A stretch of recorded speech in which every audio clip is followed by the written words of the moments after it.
En so die belofte en die woord wat God oor jou uitgespreek het, toe hy jou sy kind gemaak het en hy jou vader geword het, bly vir ewig staan. En daar is niemand en niks wat jou uit sy hand uit kan ruk nie.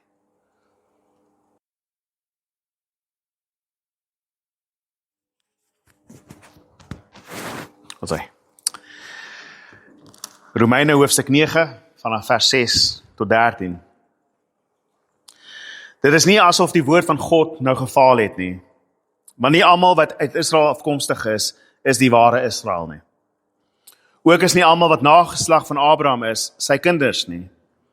Inteendeel daar staan, dit is deur Isak dat jou nageslag benoem sal word. Dit wil sê, dit is nie die kinders na die liggaam wat kinders van God is nie, maar die kinders na die belofte word as nageslag beskou. Want dit is die woord van die belofte. Teen hierdie tyd sal ek kom en sal Sara 'n seun hê. Dit is nie al nie. Ook Rebekka het uit net een man swanger geword, naamlik uit ons voorvader Isak. Want nog voordat haar kinders gebore is, of iets goeds of kwaads gedoen het, is vir haar gesê, die oudste sal die jongste dien. Dit het gebeur sodat God se voorneme volgens sy uitverkiesing sou bly staan, nie op grond van mense se dade nie, maar op grond van hom wat roep. Soos daar geskryf staan, Jakob het ek lief gehad, maar van Esau het ek 'n afkeer gehad. Net tot daar. Vader, ek bid dat U ons sal lei in die heilige woord vanmôre. Here, dat hierdie woord sal uitgaan, dat dit ons harte sal aanraak vanmôre, en dat U woord nie sal misluk nie. Want ons weet dat U woord sal nooit misluk nie. Here, mag dit ons kragtig verander, deur die Heilige Gees wat dit lewend maak in ons binneste. Here, mag ons ag gee op dit wat U vir ons wil leer. Mag ons versigtig wees met die woord vanmôre. En nie ons eie gedagte en ons eie teologie en al ons slim dinge voor die woord gooi nie, maar mag ons net ons harte oopmaak om te ontvang dit wat U vir ons wil wys uit hierdie gedeelte uit. Kom, o Here Jesus, en word verheerlik in hierdie woord. U aan wie alles en vir wie alles en deur wie alles tot stand kom. Aan U kom toe die lof en die eer in ewigheid. Amen. Nou, soos wat julle kan lees in hierdie gedeelte, is daar heel wat gesê word oor Israel en waar Israel inpas in God se plan. Ons het laasweek gekyk na Paulus wat so bekommerd is, so hartseer is, so in sy hart gebreek is oor die ongeloof van sy eie volk, sy eie mense na die vlees, dat hy amper wil sê, ek wens ek aan my verlossing verloor, as ek weet dat daar meer van hulle tot bekering sal kom. Dat hy hulle op geen sins wil weggooi en wegsmyt en sê, ek wil niks met julle te doen het nie, terwyl hy kan, terwyl hy alle rede het om kwaad te wees vir hulle. Inteendeel, hierdie volk is sy grootste teenstanders. Hulle wil niks met hom te doen hê nie, en nog minder met Jesus. Oral waar hy gaan, kry hy teenstand van hulle. En so hy is bekommerd in die eerste paar verse wat ons gelees het, dat hierdie volk gaan verlore. Hulle ken nie vir Jesus nie, en hy weet die enigste manier hoe enigiemand gered kan word, is in die naam van die Jesus Christus en geen ander naam nie. Hy weet dat hulle kan dit nie doen deur wetsgehoorsaamheid nie. Hy weet daar is geen ander plan wat hulle het behalwe Christus nie, en terwyl hulle Christus verwerp, is daar nie vir hulle verlossing nie. En nou kom hy by die groot probleem wat hom pla. God het aan Abraham beloof, jou nageslag sal vir ewig in my land wees. Jou nageslag gaan vir ewig deel van my volk wees. Ek gaan hulle God wees vir altyd en altyd. Is dit dan moontlik op hierdie stadium in hulle lewe, nadat hulle die verbond ontvang het, nadat hulle die beloftes ontvang het, nadat hulle die aanneming ontvang het, nadat hulle die wet ontvang het en al die dinge gehad het wat ons in die vorige boodskap gesien het, dat hulle nou so naby aan die wenstreep kom en verloor. En as hulle dan verloor, het hulle dan gemaak dat God se woord en belofte nie volbring is nie. En die vraag wat hangende is, kan God se woord misluk? is dit moontlik dat God se woord leeg kan terugkeer. En die van ons wat ons Bybels goed ken, kan onmiddellik Jesaja 55 aanhaal, wat sê, net so sal my woord wees wat uit my mond uitgaan. Dit sal nie vrugteloos na my terugkeer nie, maar doen wat ek wil hê, en die doel bereik waarvoor ek dit gestuur het. En so Paulus sit met twee probleme. Hy weet God se woord kan nie misluk nie, maar hy sien 'n volk wat besig is om te laat lyk asof God se woord gaan misluk. En so hoe kan hy hierdie twee bymekaar bring? En daar is verskeie maniere hoe mense en teoloë met hierdie geworstel het. Party mense vat daardie gedeelte wat sê nie almal wat van Israel af is Israel nie. En sê, sien, ons is Israel, die kerk is Israel, ons vervang hulle is almal weggegooi. Ons verwys na die vyeboom wat vervloek word deur Jesus en ons sê, kyk, daai het hy hulle vervloek, hy het hulle afgesny, sy volk weggegooi. Paulus sê, dit kan nie so wees nie. As God beloof het aan Abraham, dat in jou nageslag sal ek seker maak, daar is mense wat tot bekering kom, en daar is mense wat die ewige lewe bereik, gaan hy seker maak dit gebeur. Maar wat doen jy met 'n volk wat God verwerp, en met God se belofte wat sê, dat ek gaan seker maak dat hulle my gaan aanbid? Want tog is dit die belofte wat vir hulle staan in die tweede tempeltydperk. Nadat hulle terugkom van ballingskap af, is die belofte aan hulle gegee, dat wanneer julle terugkom in julle land, gaan ek vir julle 'n nuwe verbond gee. Ek gaan my wet op julle harte skryf, en julle gaan my aanbid. Julle gaan verlos wees. Julle gaan gelowiges wees. Julle gaan nie wees soos julle vaders wat my verwerp het en ander afgode gedien het nie. En ons sien wel, dat die volk wat teruggekeer het uit ballingskap het nie weer die ander afgode gaan bid nie. Hulle het nie. Hulle het net God aanbid. En hulle het so vasgehou aan die wet, en die wet was vir hulle die standaard. Ek is gered in die wet, ek is gered deur my besnydenis, ek is gered deur my gehoorsaamheid aan hierdie wet. En hier kom Paulus en hy sê, maar niks van dit gaan jou help nie. Anders kan nie. Jy het Christus nodig. En in Christus alleen sal jy verlossing ontvang. Maar nou verwerp jy Christus, so wat nou? Het God se woord aan misluk? Dit is nie so nie, begin hy met hierdie gedeelte. Dit is nie. Dit kan nie wees, dit is onmoontlik. Daar moet verlossing wees vir hulle. Maar daar kan nie verlossing buite Christus wees nie, so hoe gaan ons hierdie ding verduidelik? En dit bring ons by 'n groot vraagstuk en die gedeelte waaroor mense regtig mekaar kan vuislaan. Ek het dit al genoem. Ongelukkig vir die volgende 3 hoofstukke gaan julle dit gereeld hoor. Mense slaan vuis oor wat in hierdie paar verse aanstaan. Want mense stry so oor hoe jy dit interpreteer. Want wanneer God sê dat sy verkiesing moet staan en dat sy doel in die uitverkiesing moet bly staan, is daar sommige wat net nie kan begryp hoe dit werk nie. Sê jy dat God dan mense kies om gered te word en hulle kan doen wat hulle wil en hulle gaan gered word. En ander mense wat wel goeie dinge doen en hulle wil gered word, maar sorry, jy is nie gekies nie, so jy gaan hel toe. En dit is as gevolg van 'n verkeerde verstaan wat God hierso sê en wat Paulus hier sê vir ons deur die Heilige Gees oor wat die uitverkiesing behels. Want dit is nie hoe die uitverkiesing werk nie. Daar is natuurlik die groot geveg en ons gaan dit volgende week meer in besonders bespreek. En dit is, wat doen ons met die vrye wil van mens? As God dan uitgekies het ek dan geen sê in dit nie?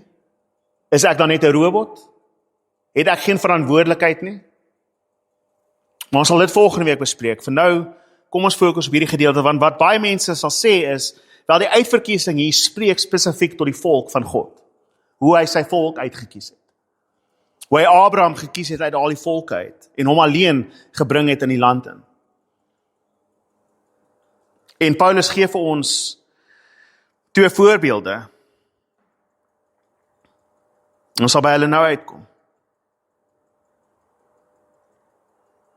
Die enigste antwoord wat Paulus het om beide die nageslag van Abraham te sien as die verloste volk en om ook te sien dat God se woord nie misluk nie, is om te sê, nie almal wat van Israel af is van Israel nie. Maar ek hou van hoe hy dit sê. Hy sê nie almal wat afstammelinge van Abraham is kinders van Abraham nie. Hy gebruik twee verskillende terme daar. Nie almal wat saad is van Abraham is kinders van hom nie. En dit is besonder as ons sien in hoofstuk 8, want ons is kinders van God deur aanneming, reg? En so hy is besig om te werk op die prentjie van, ja, jy kan die saad wees van iemand, maar jy is nie noodwendig die kind van daardie persoon nie. Daar is 'n beter verhouding tussen saad en kind. Ja, hy is jou afstammeling, maar is jy sy kind? En dit is hoe Paulus dit benader. Want hy sê nie almal wat afstammelinge is kinders van Abraham nie. Hy is nie die enigste een wat dit sê nie. Johannes die Doper op een geval sê vir die mense, voordat hy ontdoof is natuurlik, sê hy vir die leiers, julle sê nou wel, julle is kinders van Abraham, maar dink julle nie dat God uit die klippe hier rondom vir hom kinders uit van Abraham kan verwek nie? Johannes die Doper het al klaar gesê, julle dink julle is veilig omdat julle kinders van Abraham is. Ek sê nou vir julle, God kan vir hom 'n nuwe volk uit klippe uitmaak, en hulle gaan ook kinders van Abraham wees, en sy woord gaan nog steeds getrou wees. 'n Mens kan dink aan Moses, toe God vir Moses sê, luister, nadat hulle die goue kalf gebou het en sovoorts, sê God, ek kan nie met die volk deel nie, ek wil ontslaa raak van hulle.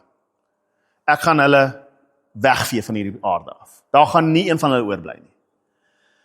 Ek gaan jou vat, Moses, jy is nog steeds 'n kind van Abraham, ek gaan uit jou 'n nuwe geslag bring, ons begin van voor af. En tog sê Moses, nee Here, terwille van u naam mag dit nie so wees nie. U is getrou aan die beloftes, u het aan Abraham beloof. En so God sê vir Moses, dit is reg so. Ek sal hulle laat lewe. Van hulle. Toe hulle hom oor en oor tuister, toe sê hy, okay, hierdie generasie, hierdie lot, gaan nie ingaan nie. Maar hulle kinders gaan ingaan. En so dit is waarop Paulus sy woord bou hierso. Nie net Johannes die Doper nie, maar Jesus self sê in Johannes 8, en ek som dit maar net op, sê Jesus, ek weet julle is afstammelinge van Abraham, maar as julle Abraham se kinders was, weer eens die twee terme, sou julle gedoen het wat Abraham gedoen het, maar nou doen julle die werke van julle vader, die duiwel. En so selfs Jesus sê vir daardie generasie, ek weet julle is afstammelinge van Abraham, maar julle is nie sy kinders nie. As julle sy kinders was, sou julle my lief gehad het. As julle my kinders was, as julle God se kinders was, en Abraham se kinders was, dan sou julle nie gedoen het wat julle nou doen nie. Maar nou wys julle dat julle kinders is van julle vader die duiwel. En nou sommige mense vat daardie gedeelte en sê, sien jy, alle Jode is van die duiwel af. Dis nie wat Jesus sê nie. Nooit is dit wat Jesus sê hierso nie. Hy praat daar met spesifieke individue, nie met die volk nie. En dit is wat Paulus hierso aanraak. Daar is baie afstammelinge van Abraham, maar nie almal is kinders nie, slegs hulle wat kinders van die belofte is. En so die eerste voorbeeld wat hy vir ons gee, is die voorbeeld van Isak. Want die woord van die belofte is, teen hierdie tyd sal ek kom en Sara sal 'n seun hê. Nou die van julle wat die storie van Ismael en Isak ken, behoort te weet wat aangaan hierso. God het aan Abraham beloof, jy gaan 'n groot nageslag hê. Dis in Genesis 12. Abraham gaan so 'n bietjie deur die dinge, en hy begin moeg te raak, want jare stap aan, hy sal naby 100, en Sarai sê vir hom, weet jy, ek kan nie meer vir jou kinders gee nie, ek's te oud. Hier is my slaafin Hagar van Egipte af, verwek 'n kind by haar, en dan het jy nageslag. Problem solved. Abraham dink dis 'n goeie idee, want hy is dom. En hy verwek Ismael by die slaafin. Omtrent 13 jaar later, Ismael is al 13 op hierdie stadium, kom God in Genesis 17, en hy sê aan Abraham, ek gaan vir jou 'n groot nageslag gee, uit jou uit gaan konings kom, jy gaan 'n groot nageslag hê, jy gaan geseënd wees, en jou nageslag gaan my ken as hulle God. En Abraham dink seker by homself, great, ek het vir Ismael. Kom ons begin. Hier is my nageslag, hy behoort aan God. En onmiddellik sê God vir Abraham, en Sarah hier gaan verwagtend word en 'n seun, Isak, na vore bring. En Abraham begin te lag en te dink, dit is nonsens, ek het mos nou 'n seun, hier is Ismael. En Abraham besef dat God is ernstig oor die saak dat hy nie Ismael soek nie, maar vir Isak soek. En Abraham roep uit in Genesis 17 vers 18, hy sê vir God, as Ismael maar net voor u kan leef, kies vir Ismael asseblief, hier is my seun, laat ek nie verder sukkel met Sarai wat al 100 is nie. Dis moeg om te probeer. Het gaan nie gebeur nie. Hom is droog. Is oud. Maar God gee 'n belofte. En as God 'n belofte gemaak het, en God het 'n woord gegee, gaan hy dit nakom. Ek sê dit weer, as God 'n woord gegee het en 'n belofte gemaak het, gaan hy dit nakom, al is ons verby die punt wat ons dink dit kan nakom. As God gesê het, dan gaan dit gebeur, want sy woord sal sy doel bereik. God se woord kan nie misluk nie. En Ismael is die eerste een wat besny is. Ons sien dit in die res van daardie hoofstuk. Ismael word besny saam met Abraham. So Ismael kan ook op die besnydenis staan. Ismael kan ook sê, ek is die nageslag van Abraham, ek is besny, ek het my kinders besny, net soos wat my pa my geleer het. Hy het alles. God seën selfs vir Ismael en sê, jy sal 'n groot nasie ook wees. Maar jy is nie die seun van belofte nie, en so die verlossing behoort nie aan jou nie. Dit behoort aan Isak, wat na jou kom. En so God kies vir Isak oor Ismael. En nou sommige van ons kan onmiddellik sê, ja, maar dit maak sin, want Ismael is tog die kind van die buiteegtelike verhouding met die slavin. Sy ma is Egiptenaar, daar is geen manier wat ons 'n buiteegtelike kind kan vat as die leier van die volk nie. Genigtig, natuurlik het God vir Isak gekies bo Ismael, want Ismael is 'n baster. Jy kan hom nie kies nie. En Paulus weet dit is waartoe ons gaan. Ons verstaan dat wel duidelik is Ismael gediskwalifiseer as gevolg van wie sy ma is. En so hy gaan onmiddellik na die volgende gedeelte toe sê, is nie al nie. As jy gedink het, jy kan 'n rede soek tussen Ismael en Isak, kom ek gee vir jou 'n nuwe storie. Daar's Rebekka, die vrou van Isak. Sy verwek 'n tweeling by een man, reg? Hulle is in dieselfde baarmoeder. Hulle het dieselfde ouers. Hulle het dieselfde geleenthede. Hulle het dieselfde omstandighede. Hulle is amper identies as jy dit so kan vat. Hierdie twee broers wat in die baarmoeder is. En God kies Jakob, die jonger een, bo Esau, die ouer een. En die mens kan dalk sê, maar God het dalk geweet wat Esau gaan aanvang. Esau gaan met Kanaanitiese vrouens trou, wat nie toelaatbaar was nie. Sy pa was nie baie gelukkig met dit nie. Inteendeel, toe Esau sy geboortereg verloor het en sy seun verloor het, toe gaan trou met nog ekstra vrouens. Een van hulle is Ismael se dogter. In daai tyd was niggies okay. Maar hy gaan kry vir 'n vrou wat die dogter is van Ismael, die een wat verwerp is bo sy pa. En hy gaan trou met 'n dogter van daardie man. Dis mos nou om te sê, wel, as jy niks met my te doen wil hê nie, gaan ek niks wil doen nie. En 'n mens kan dalk dink, wel, God het gesien Esau gaan dit doen en dis hoekom God hom nie gekies het nie, maar dit is nie wat gesê word nie. Nog voordat hulle iets slegs of goeds gedoen het, het God besluit, die jonger een sal die ouer een, die ouer een sal die jonger een dien. Nog voordat hulle iets gedoen het, nog voordat die gedagte by hulle opgekom het. En so sommige mense sê, wel, God het geweet wat gaan gebeur en dis hoekom hy gekies het. Hy kon dat Jakob eerste gebore word het. God kon gesê het, Jakob moet eerste gebore word en dan was dit die eerstgeborene wat deurgegaan het, maar dit is nie wat hy besluit nie. Paulus skryf hier, sodat die voorneme van God se eie uitverkiesing kan staan, gaan dit nie volgens die wil van mens gaan nie, want Abraham wou vir Ismael gehad het as die een wat die volk moet lei. Isak sou vir Esau gekies het, want Isak was lief vir Esau. En tog kies God elke keer nie wie die mens dink hulle moet kies nie. En ons sien dit deur die skrif. Dat God kies juis hulle wat ons nie sou gekies het nie. Dink aan die verskil tussen koning Saul en koning Dawid. Saul word verwerp. Dawid word as koning gesalf, doen erger sondes as Saul, maar Dawid kry 'n troon vir ewig. Hoekom? Omrede God besluit aan wie hy genade wil bewys. Dawid self is die jongste kind van 7 broers. Sorry, hy is die 8ste broer. En hy word gekies. Ons kan sien in die volksvaders ook. Reuben is die oudste, Simeon die tweede, Levi die derde, Juda is die 4de een. En God kies vir Juda uit wie die konings gaan kom. Hy kies vir Levi uit wie die priesters gaan kom.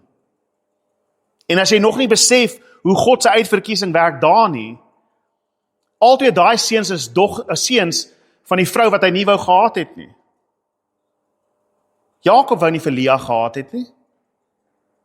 Die van julle wat die storie onthou, Lea het gegaan en hy sien vir Rachel en sien sy is baie mooi en hy wil met haar trou, werk 7 jaar vir Laban, kom op sy troudag, sy skoonpa lei hom in die bos en hy kry die ander ouer sussie. Nie die vrou wat hy wou gehad het nie. Maar uit haar kom Levi, die vader, uiteindelik 'n vader van Aaron en Moses, uit wie die priesterorde kom. Uit daar kom Juda, uit wie Dawid en wie Christus uiteindelik gaan kom.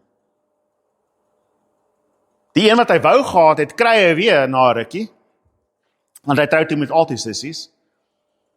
Maar die een vir wie hy lief het, bring afgode in die huis in. Die een vir wie hy lief het, het net 2 kinders vir hom gegee. Benjamin en Josef. En ja, Josef se storie is dalk goed, maar dit gaan nie oor Josef nie, dit gaan oor Juda. En selfs as jy kyk, koning Saul kom uit Benjamin uit. Die een wat verwerp word, kom uit die stam wat verwerp is. Dawid kom uit Juda uit. En so God se verkiesing is nie ons keuse nie, dit is nie ons wat besluit, okay Here, u moet nou so maak nie. En dit is wat Paulus wil vir ons vorentoe bring hierso. God besluit, en dit is God se keuse, om lief te hê vir wie hy wil lief hê, en te verwerp die wat hy wil verwerp. God is die enigste een met totale vrye keuse oor dit. Ons sal volgende week meer in besonders daarop kyk, maar hou daardie gedagte in jou kop. Dat God se voorneme kan staande bly. Esau is, soos ek sê, nie verwerp as gevolg van die dinge wat hy gedoen het of sou doen nie, maar bloot oor die feit dat God gesê het, ek sal vir Jakob lief hê en vir Esau haat. Dit is 'n profesie wat kom uit Maleagi uit. Maleagi 1 vers 2. En sommige mense kan kyk na dit en sê, ja, wel in Maleagi gaan dit oor nasies, want God sê dat ek het Jakob lief en ek haat vir Esau.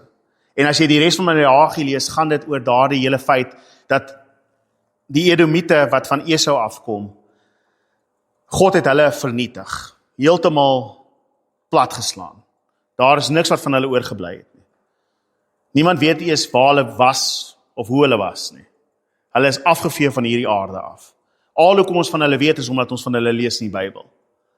Maar God het daardie nasie ten volle vernietig en platgeslaan. Jakob, oftewel Israel soos wat hy later genoem is, het soveel sonde gedoen in die land wat hulle is, soveel afgode gaan bid, soveel erger dinge aangevang, maar hulle is nog staande. Hulle bestaan nog, ons ken hulle nog, hulle is nog onder ons. Hulle is nie afgevee van hierdie aarde af nie. Hulle naam bestaan nog. En dit is nie omrede Jakob of Esau enigstens iets goeds of sleg gedoen het nie, want die Here weet dat Jakob, ek sou hom nie gekies het nie. Kykie, Jakob was verskriklik. Hy het die geboortereg by sy broer gesteel. Kom ons wees eerlik oor dit. Esau het van die veld af teruggekom, hy was 'n jagter, hy kom van die veld af terug, hy is so honger, hy is besig om dood neer te slaan, hy het niks gehad om te drink nie. Hy kom daar by die tent aan en sê, "Boetie, gee asseblief net vir my iets om te eet en te drink." Jakob vat daai opportunity en sê, "Oké, gee vir my die eersgebore reg en dan gee ek vir jou 'n bietjie sop om te eet." Dis nou wat een boetie aan die ander boetie doen. In jou lewe, hoe sleg moet jy wees om dit aan jou broer te doen? Esau dink by homself, wel, as ek nie die sop kry nie, gaan ek nou doodslaan, dan maak dit anyway nie saak nie, so fair enough, hier is die eersgebore reg, vat dit maar. En as jy dink dit is erg, toe sy eie pa nie meer kon gesien het nie, en hy hoor sy pa wil vir Esau seën, toe het hy en sy ma saam beplan, dat hy vir homself gaan vermom en laat lyk soos sy broer, hy vir hom vel op sy arms gesit sodat hy harerig voel, want Esau was baie harerig en hy was nie. En hy gaan daar by sy pa en hy sê, "Ek is Esau, seën my pappa." Maak asof hy Esau is. En hy word geseën deur Isak. Toe Esau terugkom van die veld af, want hy het gegaan om 'n bok te skiet en vir sy pa te gee as 'n offer en sê dankie vir alles wat pappa vir my gedoen het. Toe sê Isak, "Sorry, ek het jou al klaar geseën." Hy sê, "Maar dit was nie ek nie." En al wat Isak sê is, "Wel, ek het net een seën om te gee." Dis nie asof Isak vat dit nie eens terug nie. Ek meen, ek kan nie verstaan hoekom hy nie net sê, "Wel, ek's jammer, kom ons doen dit oor nie." Hy sê net vir Esau, "Sorry my maat, die ander boetie was eers hier gewees." Waarop Esau natuurlik sê, "Ek gaan my broer doodmaak," en Jakob hardloop toe weg. Jakob was nie 'n goeie ou nie. Ek hoop julle sien dit, hy was nie 'n goeie ou nie. Esau ook nie, maar dit is juist wat Paulus uitwys. Die verskil tussen Esau en Jakob en hoe God met hulle handel is dit. God los vir Esau om te doen wat hy wil. Gaan trou met die Kanaanitiese vrouens, gaan doen wat jy wil. Vir Jakob, God gaan ontmoet hom, terwyl hy weghardloop. God maak 'n verbond met hom en sê, jy gaan terugkom na hierdie plek toe. En ek gaan die land aan jou gee, sodat ek beloof het aan Isak. Nadat Jakob al daai dinge aangevang het en die twee vrouens terugbring, ontmoet God hom op pad en worstel met hom deur die aand. Van aangesig tot aangesig worstel God met hom. En uiteindelik sit hy sy heup uit lid uit, sodat Jakob net kan ophou worstel. Waarop Jakob dan sê, gee my u naam en seën my, want Jakob besef dit is God. En God seën hom. Dit is dat God Jakob so lief het, ten spyte van Jakob en sy persoonlikheid, dat God die moeite doen om hom te ontmoet waar hy is. Dit is wat ons moet besef wat hier aangaan. God gaan ontmoet vir Jakob. En dit is hoe hy sy liefde wys. Ons moet besef dat alhoewel die woord liefde en haat in hierdie plek, in hierdie gedeelte voorkom, is dit eerder dat ek het vir Jakob gekies en vir Esau verwerp. Dit is die betekenis van hierdie sin. En dit is nie omrede Esau of Jakob beter was as Esau nie, dit was nie. Dit is omrede God besluit het om lief te hê wie hy wil lief hê. En dit is waarin die soewereine liefde van God werklik posvat. En dit is wat ons gaan sien dwars deur hierdie hoofstukke. En ek dink dit is wat ons moet uit hierdie gedeelte uitvat. Dis wat ons in hoofstuk 8 gesien het. Niks kan ons skei van die liefde van God nie, want as hy besluit het om lief te hê, sal hy lief hê. Ons gaan in die volgende gedeelte sien, die vraag wat gevra word, is daar dan onregverdig by God dat hy kies wie hy wil kies en lief het vir wie hy wil lief het? Want dit is die aanklag wat gemaak word wanneer ons praat oor hierdie verkiesing van God se mense. En ook natuurlik van ons. Is dit nie onregverdig nie? Maar hier is die ding, en dit is wat vir my persoonlik God se liefde so kosbaar maak. As God almal moes lief gehad het, omrede hy geen keuse het nie, en hy moet dit maar net doen omrede hy liefde is, dan beteken daai liefde niks nie. Persoonlik vir my.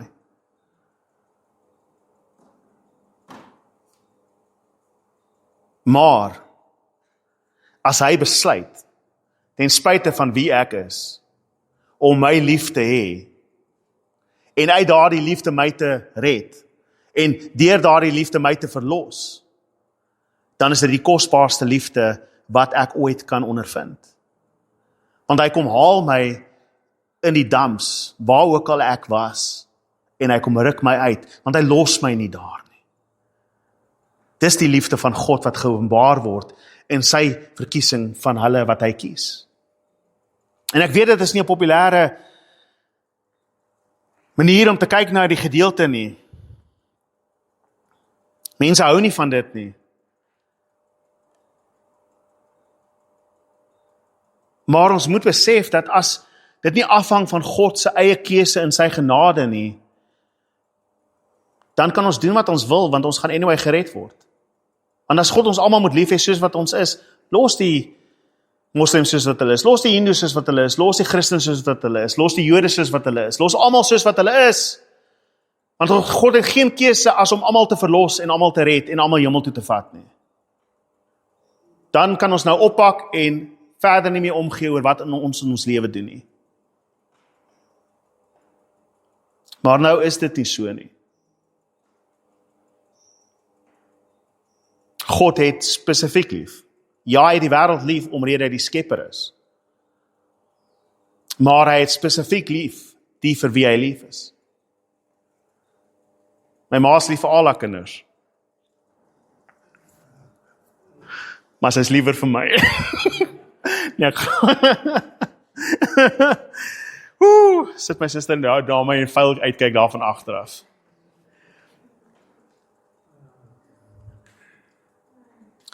Die Here is lief vir almal. En hy wil nie hê dat enigeen verlore gaan nie. Ek stem saam met dit. Maar hy is spesifiek lief die wat aan hom behoort.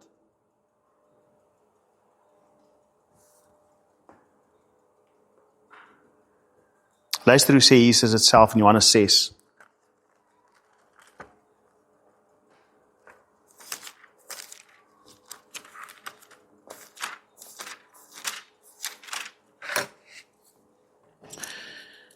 Johannes 6 vers 37. Elkeen wat die Vader vir my gee, sal na my kom. En ek sal die een wat na my kom, nooit verstoot nie. Want ek het uit die hemel neergedaal, nie om my wil uit te voer nie, maar die wil van hom wat my gestuur het. En dit is die wil van hom wat my gestuur het, dat ek van almal wat hy my gegee het, nie 'n enkele een verlore sal laat gaan nie, maar hulle op die laaste dag sal opwek. Want dit is die wil van my Vader, dat elkeen wat die Seun sien en in hom glo die ewige lewe sal hê, en ek sal elkeen van hulle op die laaste dag laat opstaan.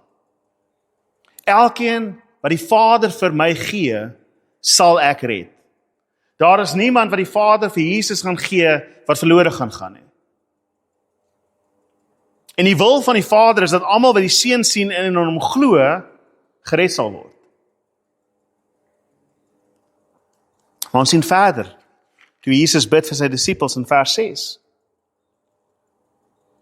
Ek het u naam bekend gemaak aan die mense wat u my uit die wêreld gegee het. Hulle het aan u behoort en u het hulle aan my gegee en hulle het u woord gehoorsaam. Wie is hulle wat glo? Hulle wat aan die Vader behoort. En God het hulle vir Jesus gegee en gesê, red hulle.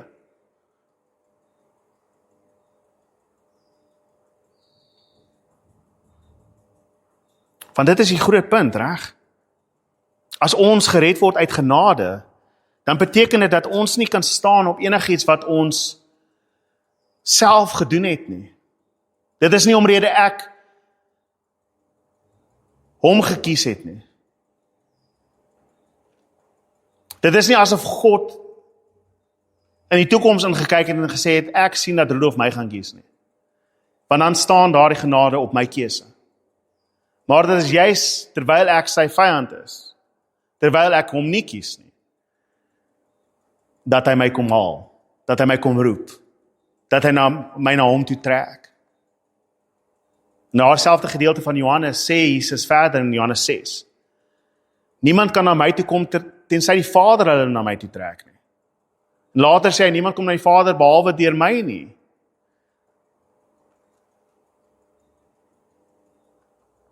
En dit is die hoop en dit is die vaste belofte waarop ons staan, dat God se woord nie kan misluk nie.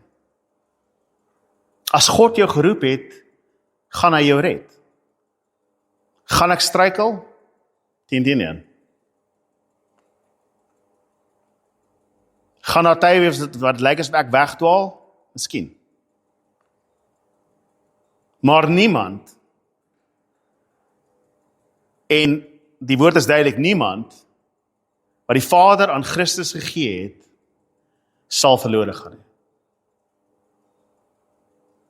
En ek gaan nie weer in die hele ding ingaan van Romeine 7, wat kan ek dan doen wat ek wil nie? Natuurlik nie, moet nie dom wees nie. Want as jy werklik gered is, gaan jy nie wil lewe soos 'n sondaar nie. En as jy wil lewe soos 'n sondaar, was jy nie gered nie. En ons sal volgende week kyk na daardie moeilike vraagstuk, is dit dan onregverdig dat God net sekere mense kies om te red? En die antwoord is, dit kan nie by God enigstens onregverdig wees om te doen wat hy wil doen nie. Hy is die soewereine God.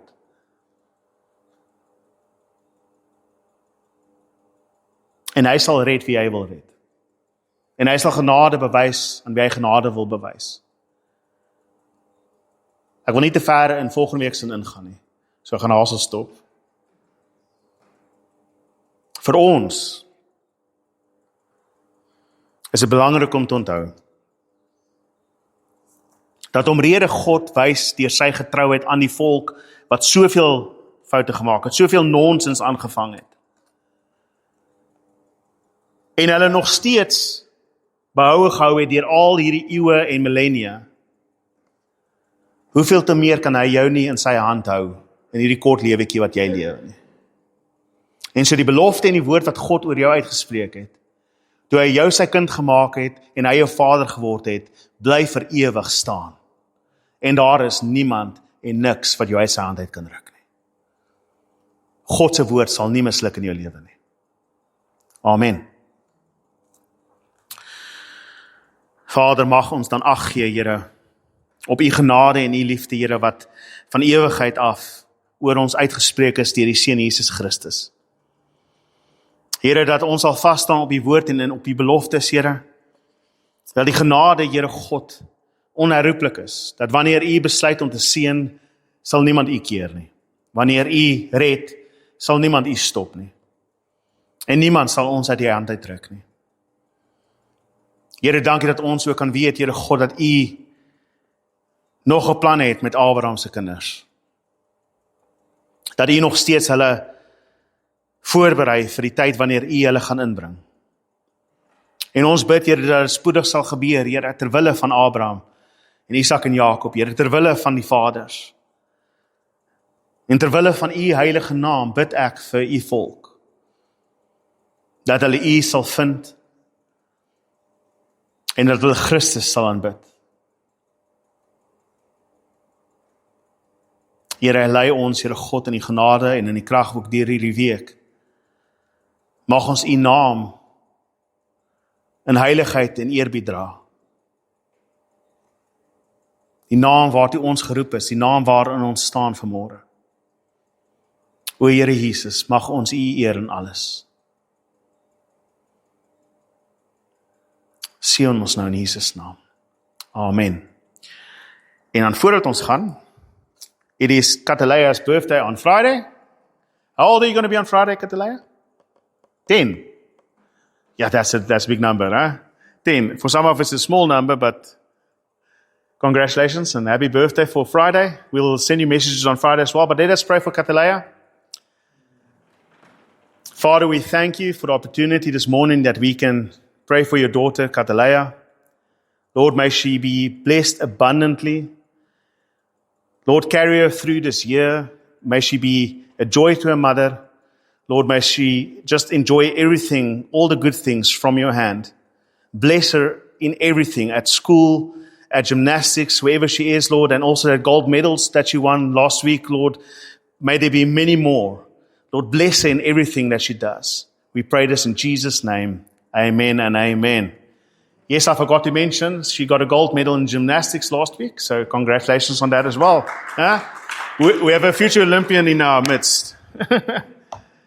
Gaan in die seën van die Here, mag die Here julle hierdie week dra. Amen.